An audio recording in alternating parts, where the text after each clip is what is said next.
Foot.fr, fournisseur officiel de football. Salut à toutes et à tous et bienvenue dans ce nouveau JT Foot Mercato. On commence avec Désiré Doué. Le crack a explosé ces derniers temps au PSG au point d'intégrer l'équipe de France. C'est même lui qui a inscrit un penalty lors de la victoire face à la Croatie au dernier rassemblement. Une image à laquelle on n'a failli jamais assister. Doué a longtemps hésité entre la France et la Côte d'Ivoire. Emers Faé, le sélectionneur des éléphants, s'est exprimé sur ce sujet. Ça fait à peu près 2 ans qu'on discute avec l'entourage de Désiré Doué et avec Désiré en personne aussi. On a beaucoup échangé ensemble et c'est bien évidemment un joueur que l'on aurait aimé récupérer et qui a longtemps réfléchi. Malheureusement, les circonstances ont fait que la France l'a sollicité dans le même timing que nous. Et pour l'instant, il a décidé de jouer pour la France, donc on respecte son choix. On lui souhaite vraiment bon courage pour la suite de sa carrière internationale. Ce matin, dans notre revue de presse, on vous parlait d'Arsenal qui fait la course en tête pour s'attirer les services de Victor Gyökeres l'été prochain. Et bien en plus du Suédois, les Gunners sont en bonne voie pour recruter Zubimendi. Le milieu de terrain de la Real Sociedad devrait voir sa clause libératoire sauter de 60 millions d'euros et ce, malgré la concurrence de Manchester City et Liverpool. Arteta a fait de lui sa priorité et du côté basque, on se prépare à le voir partir. Selon Relebo, son remplaçant est John Gorrotxategi, actuellement prêté à Mirandes. Le club espagnol n'exclut pas la possibilité de recruter un autre milieu de terrain, affaire à suivre. Mais pour réussir ces transferts, d'abord il va falloir dégraisser. Dans le sens des départs, c'est la grande braderie qui s'annonce. Fraîchement débarqué à Arsenal, le nouveau patron du Mercato, Andrea Berta, promet beaucoup de mouvements l'été prochain. Le Mirror annonce d'ailleurs que pas moins de 11 joueurs pourraient être concernés par ce coup de balai XXL. À commencer par Raheem Sterling. Âgé de 30 ans, l'Anglais n'a pas été très décisif cette saison. Prêté par Chelsea, il ne devrait pas être retenu.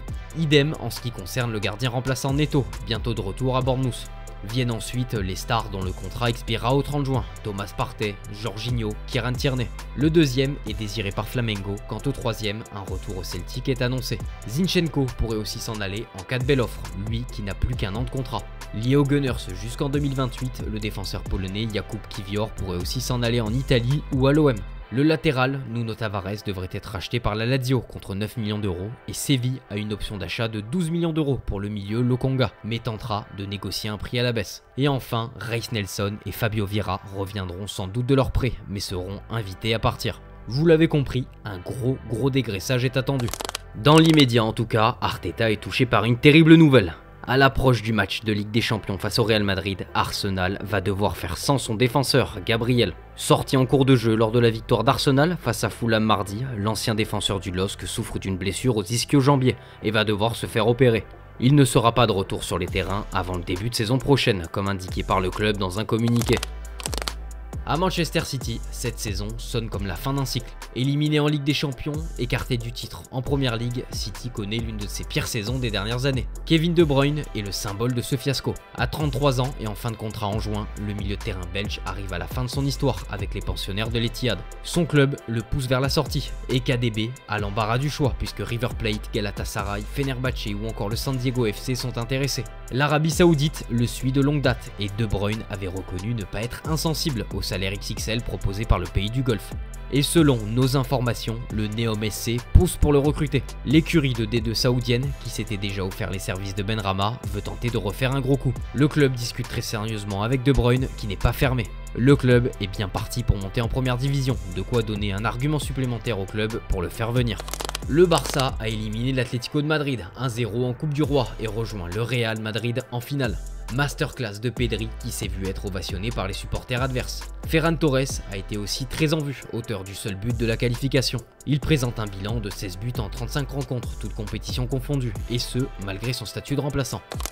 Autre incroyable nouvelle pour le Barça, elle concerne Dani Olmo et Pau Victor. Hier, la Liga avait publié un communiqué afin d'annoncer qu'elle invalidait la vente des sièges VIP du futur Camp Nou, ce qui avait pour conséquence de prendre en otage les 2 joueurs qui n'étaient plus autorisés à jouer pour le Barça jusqu'à la fin de la saison. Sauf qu'aujourd'hui, le comité supérieur du sport espagnol vient en effet de statuer que le jugement rendu par la Liga n'a pas de valeur. Il provient d'une commission jugée incompétente en la matière. Il a été clairement et incontestablement établi tout au long de la présente procédure, et après avoir entendu les arguments des parties, que la commission de suivi n'était pas compétente pour statuer sur l'autorisation préalable et la licence demandée par le FC Barcelone. Les licences de Dani Olmo et Pau Victor sont maintenues et les 2 Blaugrana pourront bien jouer avec leur club jusqu'à la fin de la saison.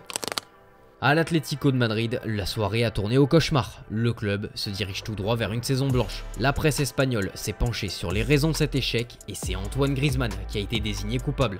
Décevant depuis plusieurs mois déjà, l'ancien international tricolore est passé à côté de sa rencontre. Au moment de laisser sa place à Rodrigo Riquelme à 10 minutes de la fin, certains sifflets ont été entendus dans les travées du Metropolitano. Du jamais vu pour Griezzy. Il est d'ailleurs sur une série de 7 rencontres sans marquer le moindre but ou distribuer de passes décisives. Griezmann a manqué aujourd'hui. Le foot de haut niveau et compétitif, c'est terminé pour lui, a lancé le journaliste Mathis Prat. Marca de son côté lui a attribué la note de 4 avec un commentaire assez bien salé. L'Atlético a besoin du français et il n'est pas là. Ces dernières semaines sont la preuve que la meilleure version de Griezmann est très loin du Griezmann actuel. À un an de la fin de son contrat, l'aventure de Griezmann chez les Colchoneros semble toucher à sa fin. Un départ en MLS est de plus en plus proche. Le Real Madrid, beaucoup touché par les blessures cette saison en défense centrale et avec des joueurs de plus en plus vieillissants, souhaite se renforcer. William Saliba a été cité, mais la dernière rumeur qui enflamme l'Espagne, c'est celle de Dean Huijsen. Récemment appelé avec la Roja, le défenseur de 19 ans s'est révélé avec Bournemouth. Sa clause libératoire est fixée à 60 millions d'euros et le Real y songerait. Mais à en croire les informations du Daily Mail, Chelsea et Liverpool sont sur lui. Les Blues semblent avoir pris une avance dans les négociations, alors que les Reds voient en lui un potentiel successeur à Virgil van Dijk. Le Real n'a pas encore entamé de discussion officielle. Une grosse bataille pour le signer s'annonce. Et la malédiction des blessures s'est encore abattue sur les Madrilènes. À quelques jours du choc face à Arsenal, en quart de finale de Ligue des Champions, le club vient de perdre Lunin sur blessure. Le gardien ukrainien souffre d'une petite déchirure du muscle solaire qui pourrait l'empêcher d'être disponible environ 4 semaines. Thibaut Courtois étant toujours blessé, il ne reste que Fran González, le gardien du Castilla, disponible pour la Ligue des Champions. Et le Real préfère prendre le risque de faire jouer Lunin sous injection, selon El Chiringuito. Bref, un gros coup dur pour le Real Madrid. Direction les États-Unis pour prendre des nouvelles de Lionel Messi. L'Inter Miami a sombré face au Los Angeles FC 1-0 lors du match aller des quarts de finale de la Coupe des Champions de la CONCACAF. Au-delà de la défaite, l'Argentin a dû subir le chambrage des supporters adverses. Une banderole le surnommant Pessi, en référence au photomontage le montrant chauve devenu un mème viral sur internet, a été brandi. En Bavière, on prépare les adieux de la légende Thomas Müller. Après plus de 10 ans de bons et loyaux services, son contrat ne devrait pas être renouvelé, selon Bild. Du coup, le Bayern en profite pour faire un point sur l'ensemble de son effectif et se penche désormais sur les prolongations. Parmi les éléments ciblés par la direction, on retrouve Dayot Upamecano. Son bail actuel expire en juin 2026 et Kicker annonce que le club veut le prolonger. Selon le média allemand, le défenseur central est enthousiaste à l'idée de poursuivre l'aventure à l'Allianz Arena, mais pas à n'importe quel prix. Le Français a fixé ses conditions. Il faudra une revalorisation salariale importante, à la même hauteur que Joshua Kimmich qui a prolongé récemment et touche un salaire de 20 millions d'euros net par an. Reste à savoir si les parties trouveront un accord. On reste en Allemagne avec l'Eintracht Francfort qui a dans son viseur la nouvelle pépite du football croate, Martin Baturina, selon nos informations. Le milieu offensif du Dynamo Zagreb était une cible du PSG en décembre dernier. Mais depuis, la donne a changé. Son agent a pris la direction de l'Allemagne et plus précisément de Francfort. Le clan de Martin Baturina est donc en discussion avec le club allemand. Le football et le basket peuvent être parfois liés. Plusieurs joueurs de NBA aiment bien toucher le ballon. On avait déjà vu Victor Wembanyama à l'œuvre, balle au pied. Et cette fois, on a eu le droit à Luka Doncic, la star des Lakers, de nous montrer ses talents. C'est notre image du jour les amis. Merci de votre fidélité et on se dit à demain pour de nouvelles vidéos sur Foot Mercato. Ciao ciao.